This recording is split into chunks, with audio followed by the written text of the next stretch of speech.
Hi, my name is Duncan Watts. I'm a professor at the University of Pennsylvania. I want to talk to you today about real news, fake news, and no news at all, a data-driven view of the information ecosystem.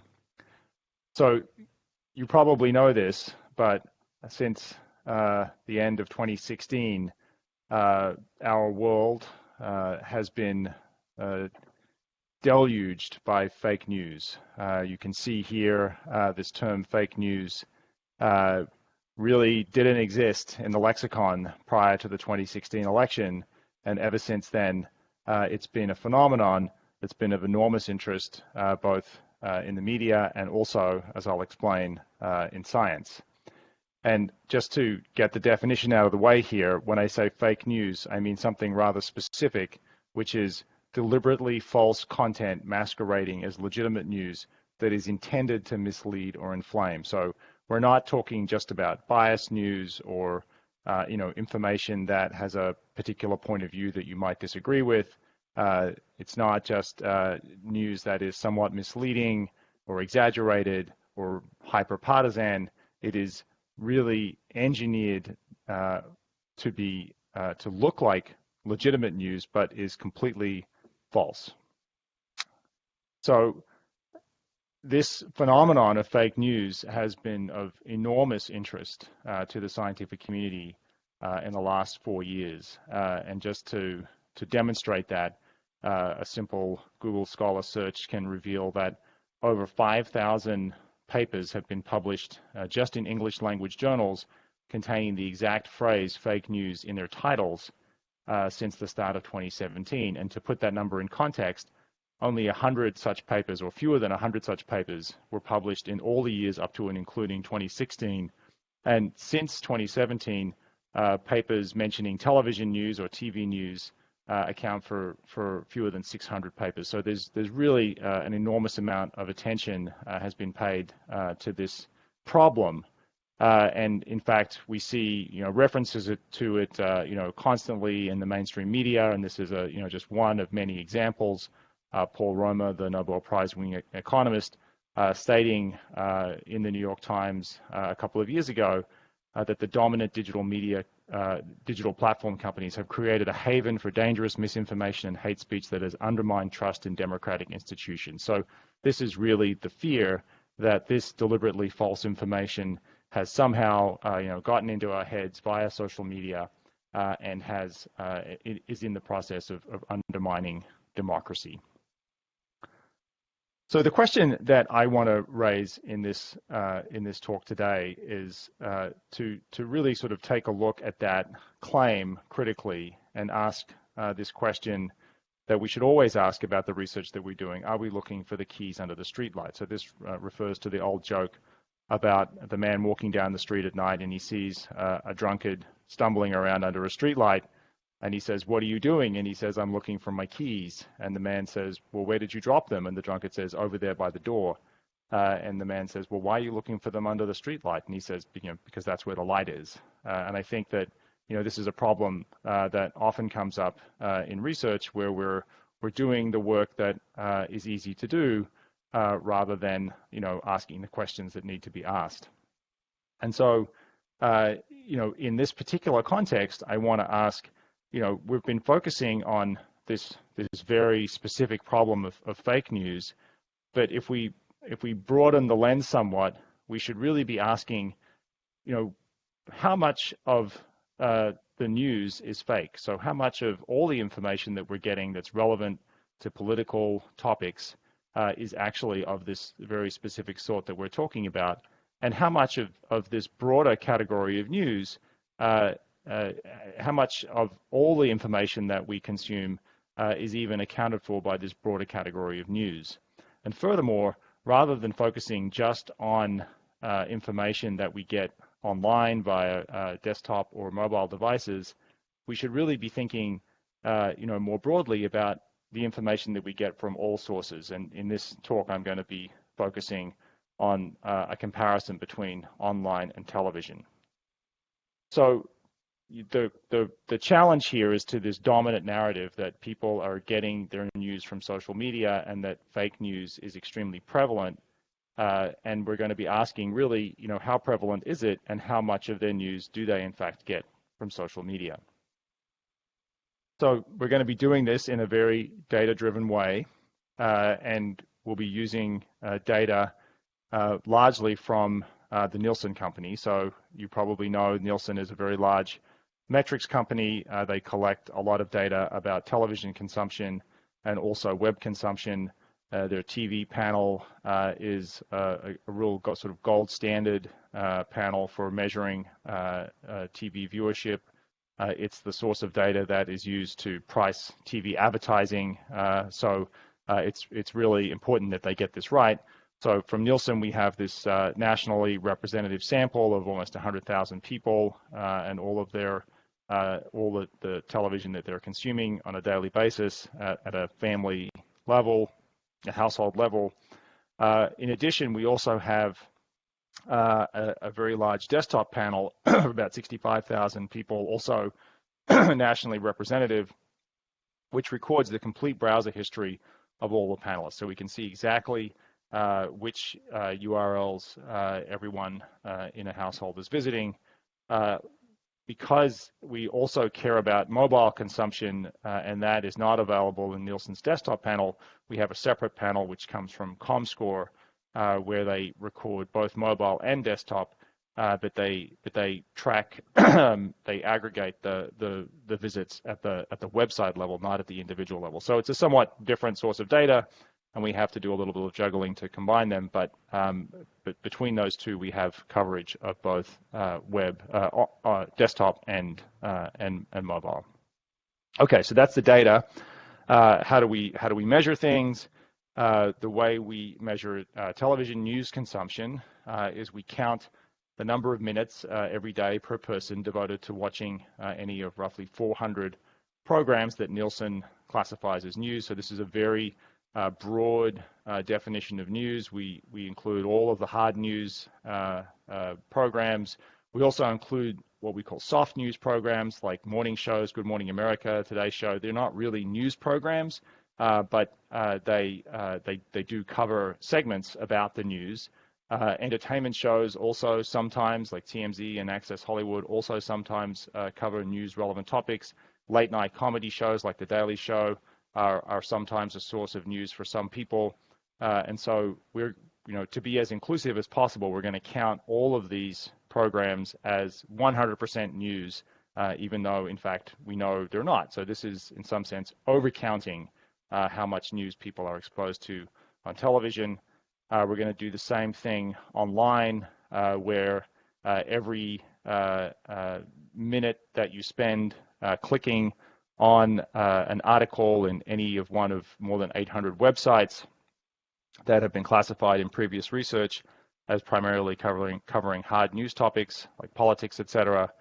We're also going to include time that you spend on social media sites. So if you go to Facebook, we can't see exactly what you're looking at when you're on Facebook, but if you click on a link inside Facebook, you'll get spat out onto the open web, and we'll see that URL, and we'll see that it came from Facebook. And so we're going to compute the fraction of referrals from Facebook that point to news sites, and we'll then attribute that percentage of your total time on Facebook to news consumption. So we have these different methods for attributing news consumption inside of these walled gardens.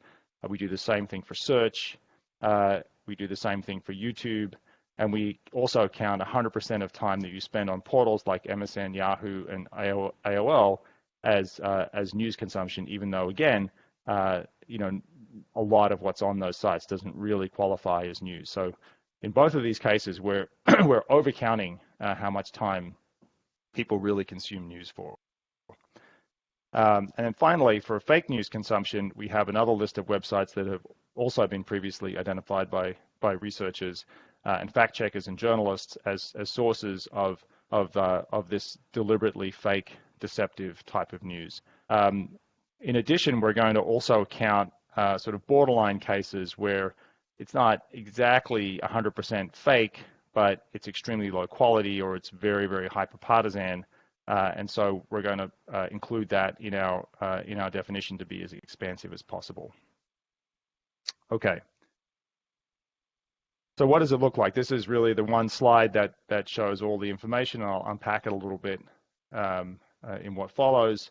You can see here that we've got about 3 years of data from 2016 to the end of 2018, and we have a daily media consumption across a nationally representative sample of Americans from 18 up. People are consuming a lot of media on a daily basis. Several hours of content are being consumed per person between TV, mobile, and desktop. So, we're seeing a lot of consumption here. But as you can see, most of it is not news related. So this is sort of the first main result. All of the blue colored bars refer to content that is not related to news. It's entertainment, it's sports, it's how-to videos on YouTube. It's all the things that you do online and that you watch on TV that are not related to news, and that accounts for about 84% of consumption in total. So only about 16% of your daily information consumption, or of an average American's daily information consumption, is even related to the news at all. And as we'll see, that gets even more extreme online. The second main result, if you just focus in on the green bars, which is the news portion, is that TV is really dominant. We'll see that in a little more detail later on. On average, over the whole population, the consumption of news is weighted about 5-to-1 in favor of TV versus online. So if you want to think about news and how people are getting news, you really should be very heavily focused on TV, which is precisely the opposite of where the research community is right now, where there's an enormous amount of focus on online sources of news. And then finally, if you look at the red bars, and you can really only see this tiny little strip of red along the top here, this is the fake news. And as you can see, it's really, it's there, it's present, it's visible, but it's a very, very small proportion of overall consumption, either of news or of information in general. So just to unpack that a little bit more, you can see that things vary a lot with respect to age, that that older people behave differently than younger people, as you might expect. Older people generally consume more media in total than younger people. Older people are much more oriented towards television than younger people. They consume a lot more news than younger people. So all of these are consistent with conventional wisdom, but the overall ranking that I described in the average, the previous plot, holds across all age categories, namely that non-news dominates news, that TV dominates online, and that fake news is a tiny portion of consumption. Those statements are true for 18 to 24-year-olds, and also for the oldest age categories, 55 and older. So those results are very robust with respect to demographics. So just looking at a little more detail at the comparison between non-news and news, and breaking it down between online and television, you can see online, the green bars, news is a very small fraction of what people consume online. So the sort of dedicated news websites, this little green bar here, it's nowhere near the most common, frequent source of content or type of content. We've in this large blue bar on the right here, social media is by far the most popular thing that people do online, and we've included in that a little piece of green, which is our estimate of how much of that is spent on news. So, even if you attribute some fraction of social media usage to news consumption, that helps a little bit. It's actually, very close to the news consumption on the open web, but it remains small in relative to the total information consumption online. You can see a very small slice of green over here in search, and we're actually, as I described earlier, attributing 100% of portal exposure to news consumption. So even when you add all of that, all those green components up, it remains a very small proportion of total online consumption. TV is a different story. Even though news is in the minority compared to the total amount of the total volume of information that you get on television, it is the single most prevalent category. So news is bigger than drama and documentary and movies, etc. So news is still a big player in the TV world, and surprisingly, given how little attention is paid to it, local news is a pretty big chunk of television news. So we talk a lot about the national cable channels, about CNN and MSNBC and Fox, because those are the ones that we all get to see and that attract a lot of our attention. But a lot of actual time is spent watching local news channels. Okay, so just to sort of further this comparison between TV news and online news, we have an intersection panel between where about 15,000 panelists belong both to the TV panel and the web panel. So for those people, we can compare with individuals their television and desktop news consumption. And so this is a very striking result, because you can see on the x-axis here, this is mean desktop news consumption per day, and on the y-axis is mean television news consumption.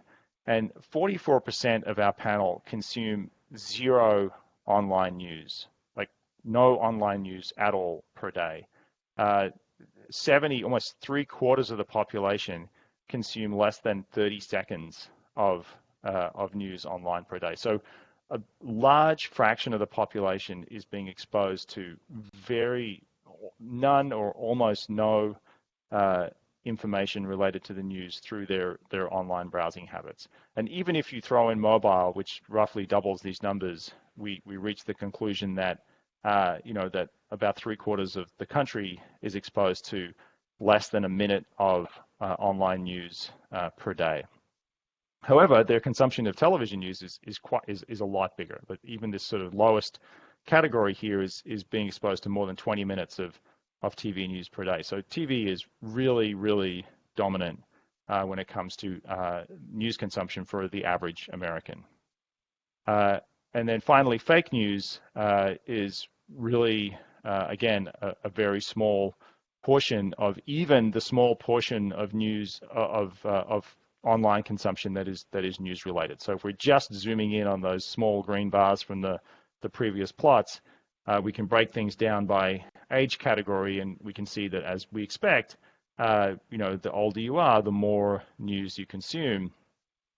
But the fake news, and in fact, older people, as previous research has found, do consume more fake news than younger people as well. So this is an established result.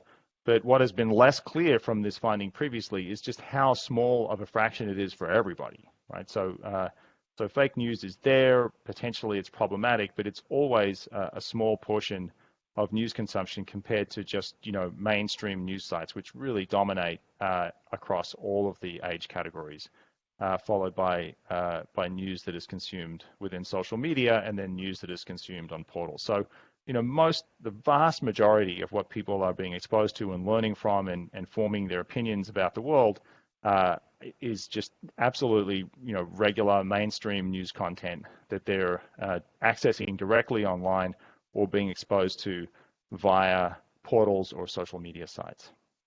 On TV, there's no real fake news on TV. You might, depending on your political orientation, you might think that Fox is fake, you might think that MSNBC is fake, but neither of them is fake by this definition. They're not 100% outright falsehoods. They are arguably biased and misleading, but that's a different problem. So here you can see, again, television news dominates online news. The red line there is the average amount of online news consumption. TV is greater than that for most age categories. And again, the dominant sources of news consumption are pretty Garden variety. There's a lot of local news consumption. There's a lot of cable news consumption. There's a fair amount of national network news consumption. The big brand names are in fact where people are getting most of their information from. So just to summarize, our key findings are that news is a relatively small percentage of overall media consumption. TV news consumption dominates online news by 5 to 1. Fake news consumption comprises less than 1 minute per day, which is 1% of total news consumption and less than 0.1% of total media consumption. So this really should provoke some questions. It doesn't answer the questions, but it should provoke some.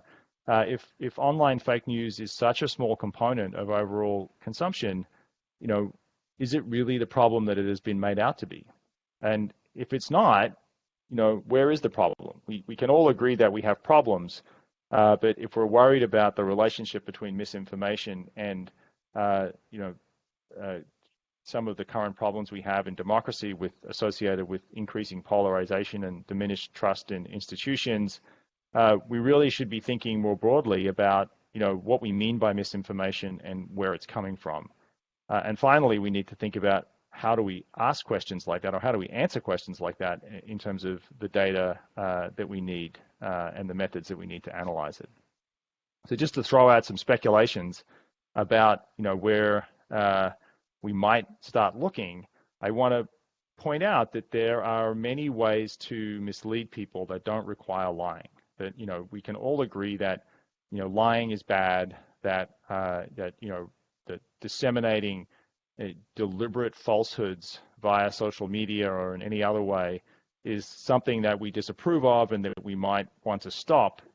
But you can absolutely lead someone to a false conclusion or a conclusion that is not supported by the evidence without saying anything that will fail a fact check. And so let me just describe a few ways in which you can do that that are practiced every single day by the most established names in journalism and media. So the first way to do it is by misleading with numbers. So if we go back to late 2016 when fake news and circulating on social media first became a story, we were presented with statistics about the prevalence of fake news, and you would see numbers like Russians purchasing 3,000 fake ads on Facebook at the cost of $100,000, and that was a statistic that was repeated over and over and over again without context. And really, the impression you were supposed to get is that that's a big number. But if you think about the denominator, how many ads are there in total and how much revenue is there in total, it turns out that is really a tiny number. The same is true of the number of posts, the number of Twitter messages, the number of YouTube views. All of these statistics, which were presented repeatedly in mainstream articles in the New York Times, the Guardian, the Washington Post, and so on, as evidence that we were drowning in a tsunami of fake news, all of these numbers look incredibly small once you divide them by the appropriate denominator. But you never see the denominator; it's never presented to you, and so you're misled into thinking that something that is a small thing is actually a big thing. Another way in which you can mislead people is simply by talking about something over and over and over again, regardless of how big of a deal it really is. So this picture comes from some earlier research with my colleague David Rothschild at Microsoft Research, and we looked at the coverage of the 2016 presidential campaign through the lens of the front page of the New York Times. And we found something very striking that in the 8 days leading up to the 2016 election, between James Comey's announcement about the FBI reopening their investigation into Clinton's email handling and the election itself, the New York Times published 10 front page news articles about the scandal. And that's an interesting number because it's the same as the number of front page articles they wrote about either candidate's policies in the entire 3 months leading up to the election. So there was an enormous, and I think we can all agree, disproportionate focus on this one specific issue that I believe had the effect of undermining Clinton's candidacy. So, you can talk about Cambridge Analytica, and you can talk about, Russians buying fake ads on Facebook, and you can talk about, bots on Twitter as having had some sort of subtle influence in key states in the election. But you could also talk about the New York Times, the most dominant, by far the most dominant and respected source of print media in the country, as also having an effect. And so I think, this is one way in which, the media can create a narrative that can be, positive or negative for a particular candidate. Another way in which the media can mislead is simply by amplifying false things that other people are saying. So, a very common strategy or practice in journalism is to put a statement in the title. So somebody is quoted, Trump says whatever in the title of an article in the headline, and then in the third or fourth paragraph of that article, it becomes clear that what that person is saying is false or is exaggerated or needs context. And the assumption is that you're supposed to read the entire article, but in fact, most people do not read the entire article, and many people simply read the headline. So just by putting things in headlines or highlighting them in the first paragraph of an article, you can in fact amplify falsehoods, even if your intention is to rebut those falsehoods. Cherry picking is another very common strategy, taking data out of context. This is a nice example from the Washington Post, where the author is claiming that a recent chart, some recent data is showing a huge increase in the number of men under 30 who aren't having sex. Simon Dedeo, a professor at Carnegie Mellon University, did a very quick reanalysis of the data and found that depending on which time window you look at, you can tell effectively any story that you want to tell. You can find a period of time in which sexlessness is increasing. You can find a period of time in which it's decreasing. And if you look over the whole period, the best fit is simply that there's no trend whatsoever. But of course, that's not an interesting story. And so, journalists don't want to write that story. Another headline-related point is that sometimes headlines actually contradict the content of the article itself. So this is a report on some research about fake news by Gordon Pennycook, and Pennycook notes that the text of the article actually got the result correct, but the headline was exactly the opposite of the true result. So people see this headline, they think smart people are more likely to believe fake news. Maybe they feel happy about that, but they don't read the article and realize that, in fact, the study found precisely the opposite. And finally, this is a topic that has been of interest to media studies people for decades, is that the effect of the media is not so much through convincing you to change your mind, right? That you don't come into an article with a particular point of view and then leave with your view changed. That is typically not what happens. Where the media effect, the true media influence is in terms of setting the agenda or deciding, determining what the conversation is going to be about. So, by the time you've read, 50 articles about, Hillary Clinton's email issues, you're no longer asking yourself the question, why am I thinking about this and not some other thing? Why is the conversation about this and not some other story that we could be telling about Hillary Clinton? So the media has this very sort of powerful effect of determining the conversation by simply deciding which things they're going to write about and which things they're not going to write about. And it's powerful precisely because it's invisible, that you don't sort of see the counterfactual in which we're not talking about this thing. And yet, the narratives and the conversations that we have through the media are really choices that editors make, that journalists make, that executives make, and this is an issue that has come up in the case of Rupert Murdoch, who seems to have a clear political agenda, and so other liberal members of the media worry about him. But it's a comment that you could apply to the media as a whole. Okay, so what are we going to do about this? We're not saying fake news is not a problem. We're not saying that social media is not a problem.